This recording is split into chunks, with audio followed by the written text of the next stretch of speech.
Welcome to Ability MKE Now on River West Radio. My name is Sue Roskopf, and we're joined, as always, by my hubby, Kurt Roskopf, as our co-host here this evening.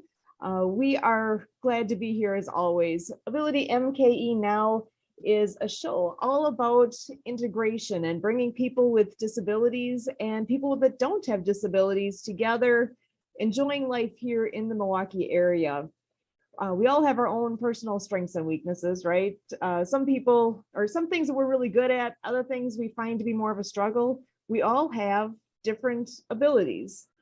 And with that, we dive in deep here with that topic of diverse abilities, and we showcase and share a variety of aspects of ability-related topics. And our key getting into this entire conversation years ago was related to adaptive water skiing, and has opened a world of possibilities in our little corner.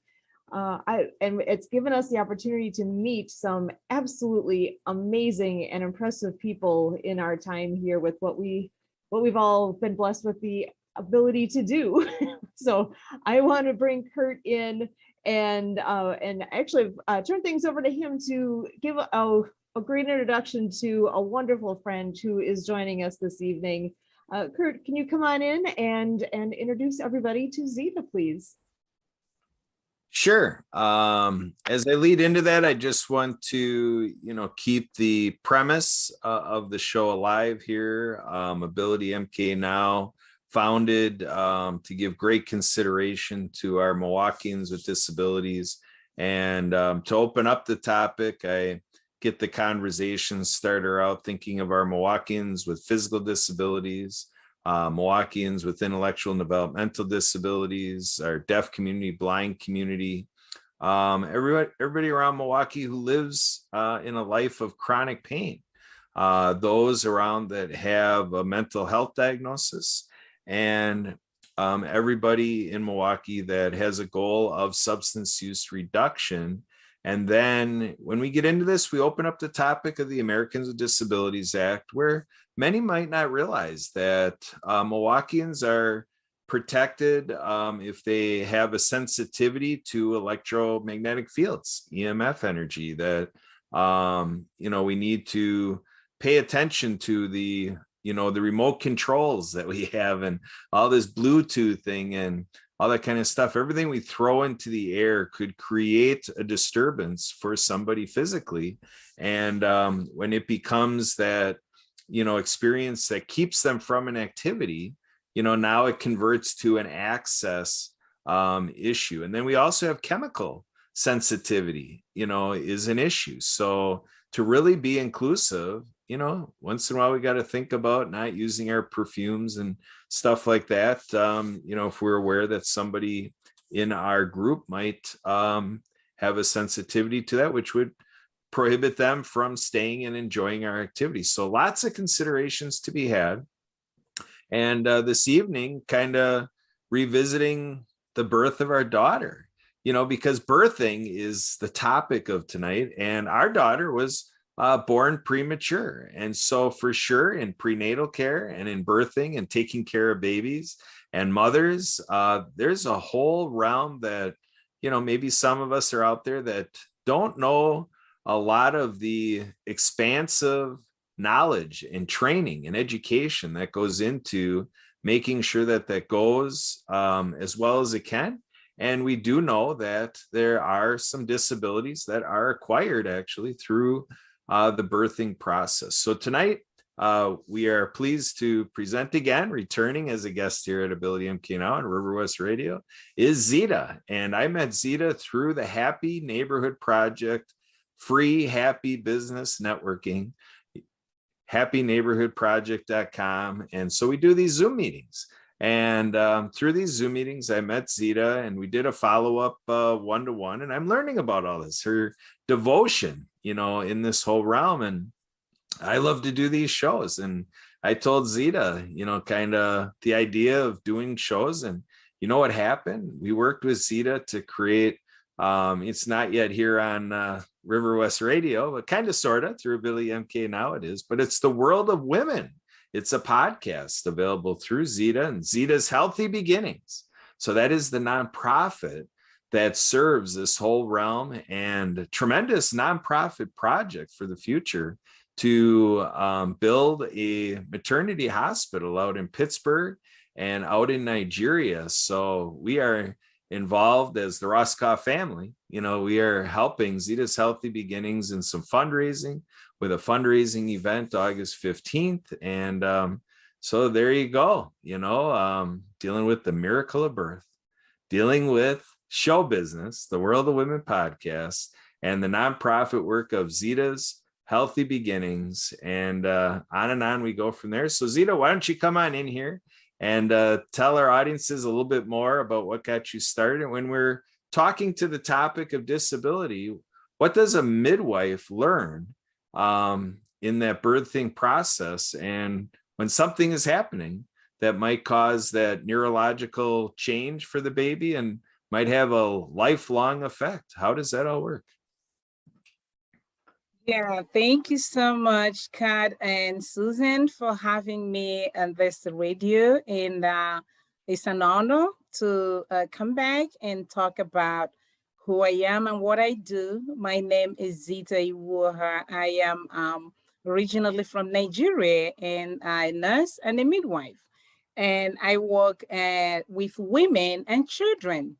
I have done that for years as a missionary, different parts of Africa, England and Ireland, and before coming to the United States.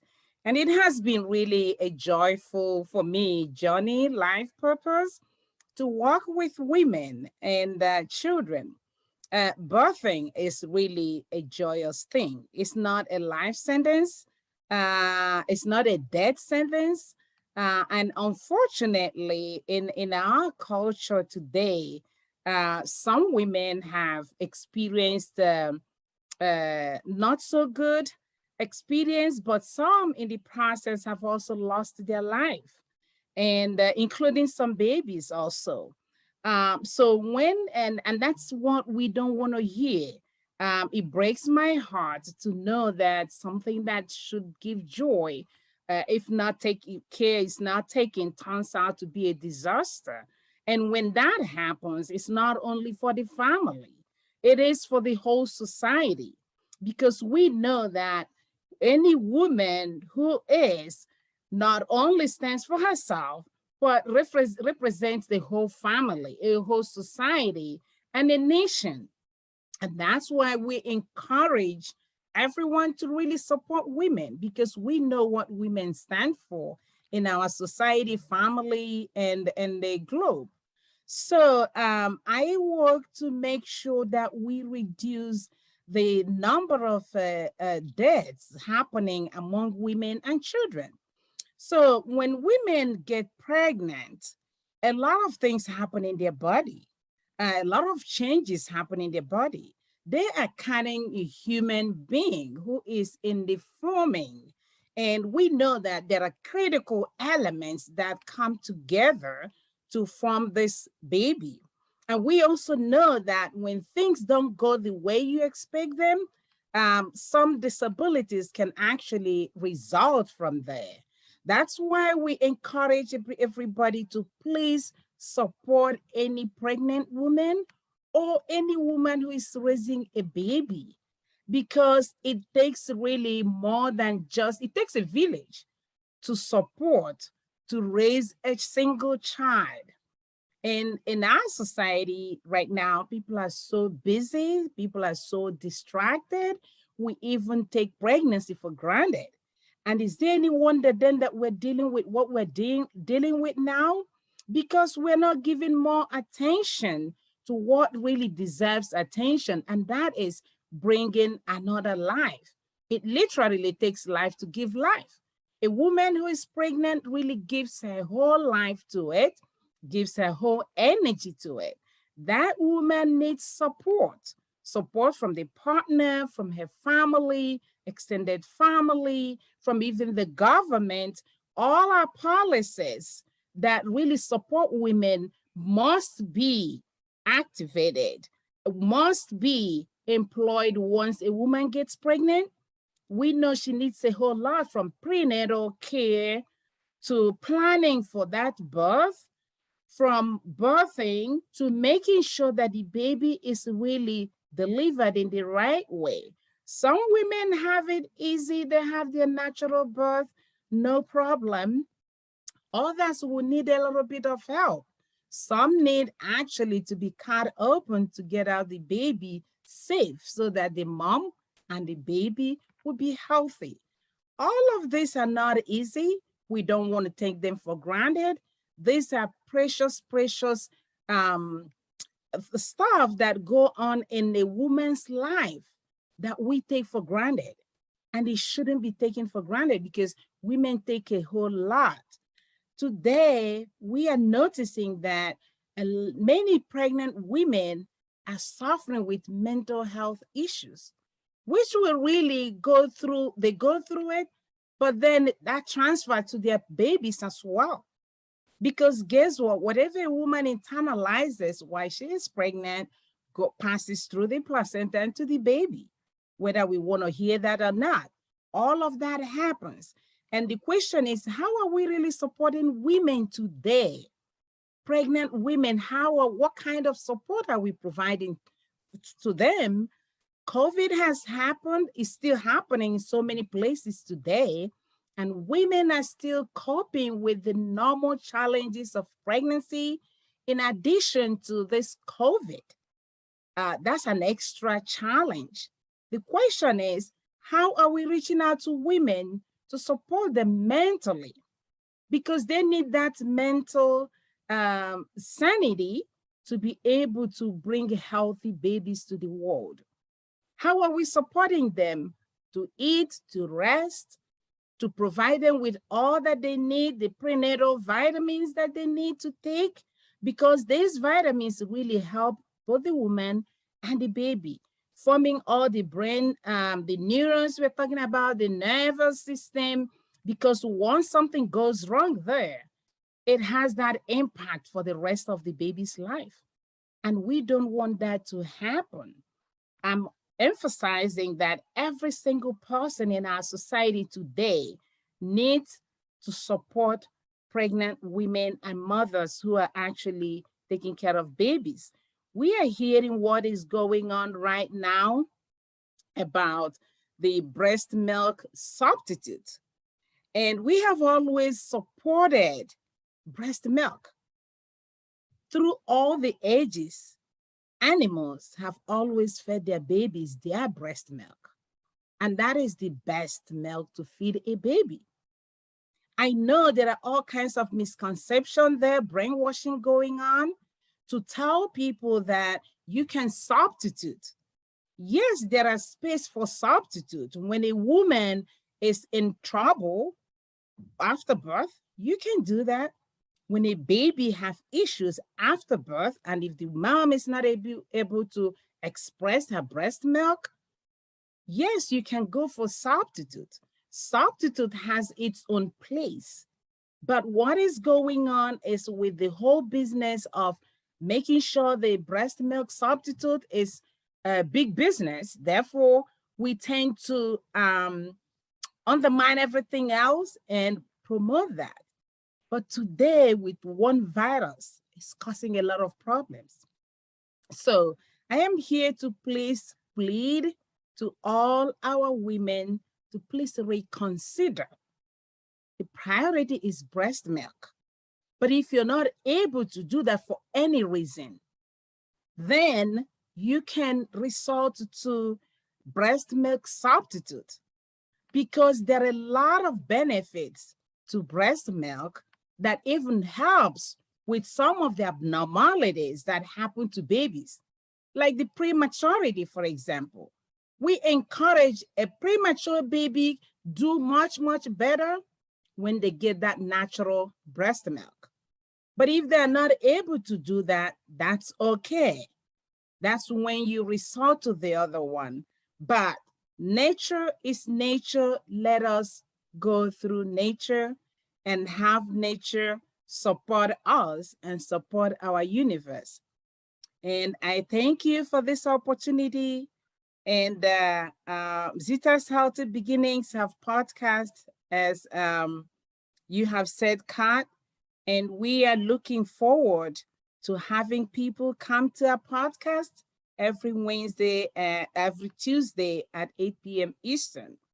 And thank you for everything you guys are doing to support Zita's Healthy Beginnings. And we are grateful for all the support.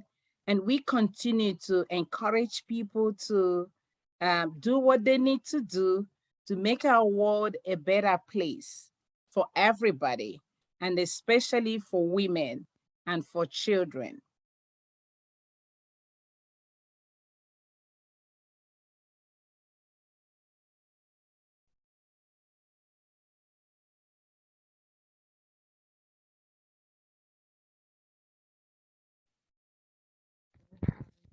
We are back now. I apologize for the loss there. Can you hear me? Okay, Zita. Yes, I can. I was wondering what happened. I actually are. So the downside of being able to do this from a distance, we actually just lost our internet connection for a moment, but luckily we're back right away. I'm so sorry for that interruption. Thank you for hanging in there. Yeah, that's okay. Excellent. So I know you were in the middle of speaking toward the everything with sorry, I kind of felt like we were racing for a second there. Everything with bringing a baby into the world and what's all involved from the perspective of a midwife, and the amazing role that you play in that moment and everything. I want to fast forward here a little bit. I know that Kurt had mentioned that you do have a special event that's coming up in August. I wonder if you could share a little bit about what that all is. Yes, so that's an event that we are calling it. Let me get the Make It Happen for Women. That's an event that is coming up on August 15th. It's a Monday. It's from 5 p.m. to 8 p.m. Eastern. It's gonna be virtual. So it won't be really a whole lot of problems for everybody now that everyone have access to the Zoom, So we are inviting everyone to come join us. We have our Eventbrite there to get your tickets. Early bird ticket is available from now to the end of the month. And so please, you go and do whatever you need to do. And it's going to be fun. We are bringing people to entertain us. We're going to be talking more on what we plan to do in the future, including what Kat has already shared, and that is building a hospital, a maternity hospital, where women can actually access the needed prenatal care and birthing and postnatal, which we know that are really critical for any woman and every woman. So, and there's always a lot that goes into that. And we are optimistic that there are a lot of good people out there who support all kinds of, good work. So we are looking forward to people joining us on August 15th from 5 to 8 p.m. Eastern. Excellent. And I just want to ask, how long have you been in the profession that you're in? Oh, I have been in my profession for over 25 years. And that's why it's like part of my life now. And really, I can't. I just find this as very exciting. Not only that, life-giving, and something that has become my life purpose. I just know that birthing and having kids and raising kids the right way and supporting women who are really the source of all these blessings is really the right thing to do. So yes, I've been doing this for more than 25 years and really enjoy every bit of it. Excellent. Just on a more personal note with that, is this something that you always knew that you wanted to do? Yeah, you know what? I had an experience when my mom shared this with me. When my mom was pregnant with me, 7.5 months, she was bitten by a stray dog. And she really had to go by bicycle 30 miles each way to get the medication that really protected her and me from the rabies, you know. And after I was born, 6 weeks after that, I caught bronchitis. Again, my mom sacrificed that whole, you know, her life almost. That's why I said it takes life really to give life. She risked everything, walked to 30 miles to a children's hospital that was really closest to us, and that was really 30 miles away, to seek for help for me. So when I was 7 years old, my mom did share that with me, and I'm like, oh my goodness, what a sacrifice a mother, you know, makes for her child. So I said to her, when I grow up, I'm going to go around the world helping women and children. So for me, that was just like a payback for what my mom did for me. So yes, from the get-go, I know that I am on a mission to support women and children, but at that time, I didn't know how. But I think the how really came about as I chose my career as a nurse and then a midwife. I just felt, yeah, this is really the best way to accomplish my goal. Yeah. So Now, I'm just wanting to see if there any particular stories, or I'm not sure if I don't know if I want to say patient, how to think about this. What is a favorite story you have? If you think back to all the wonderful women and children that you've worked with over the years and encountered, is there any in particular that stand out? I mean, and I guess I'm thinking about it from the ability related side of things here. Is there any stories that you'd like to share as far as a unique experience you've had along the way, and or somebody that really left a mark in your life along the way as you've experienced your career? yeah, actually, there are a few of them. You know, when you do this kind of work, you get surprises all the time. And for me, yes, I have had a lot of surprises, and coming from areas that you hardly expected. One that I would quickly share was one woman that had she had some disability. She had polio as a child, so that really disfigured her posture. And as I don't know if you know this or not, but that really also impacts the pelvis of a woman. So that put her in a dangerous situation whereby when she gets pregnant, you can't but think of having alternative way of having the baby delivered instead of going the natural way. So when that time was coming by, we were through the time of perinatal period. We talked to her, made sure that she understood what was going on. And I don't really know whether she really totally understood that. But she knew that she wasn't like any other woman, you know, that would really expect her baby in a natural way. But the other thing that we tried to explain to her was, you know, you can also manage the size of your baby through eating this, that, you know, healthier eating, doing better exercise and stuff like that. And to my own surprise, I never expected her to be really following up with all of the details. Because when women are pregnant, they can really get forgetful. They can get a little bit confused with, you know, all these advices from everybody. And in her own case, it was a little bit complicated due to her, you know, physical body. And she said to herself and to me, you know what, this baby is going to come out the normal way. I came out the normal way.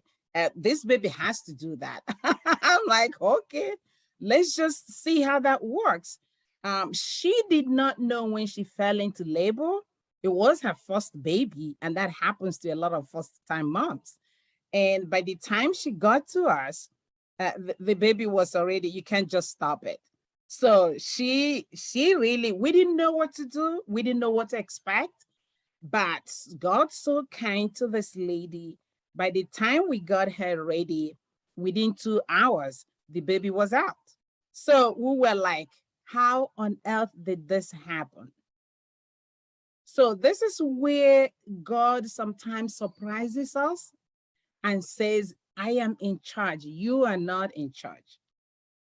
So that lady comes from a background that is so poor. And when you talk about cesarean section, she was also going to pay for it. And I don't think she had the money, nor anything actually that she can sell that will really provide that kind of money. So to pay for a cesarean section. But she had a normal baby. The baby went breast right away to breast, and there was no problems. So for me, that was a surprise. That was a miracle. That was also a challenge to my profession to know that I am not God. I can only accompany people, encourage them, but also know that eventually or ultimately it's God that has the last say. That is a very strong statement that I believe as well, that there's so many things that are out of our own control. We want to be in control of everything, right? Right. There's so many things that it's all a matter of how do we react to things, how do we move forward with what's in front of us, and sometimes we just have to have faith and keep moving forward. Yes. Yeah, it's an amazing thing here that I so appreciate you being here with us and being able to share stories and share your knowledge, and I hope to be an inspiration to people to just have that gentle reminder of how important it is to be taking good care of yourself, good care of the children, and to put yourself in the best situation possible to give yourself every advantage that you can. Because again, as I'm saying about being in control, there are certain things we are in control of, and to make healthy choices and to do the things that would be in our best interest and in our unborn and born children when we're going through all the decisions that need to be made along the way, to do what we can to make good choices, and to have someone like you as a resource and a good knowledge background here of what does that look like. So we thank you for what you bring to us today, and I hope that that you'll be able to come back and visit with us again in the future. We love having you here with us and to be able to learn from and to hear some great stories from as well. And we will keep in mind your event that's coming up on August 15th, and anything that we can do to help with that. We're looking forward to hearing more and to promote that with our friends and family here as well. So and I see we do have Kurt back as well here now. I so love having the opportunity to be on here for Kurt and me, Sue Roskopf, with Ability MKE Now. We thank you. Thank you so much for having me. I appreciate your time.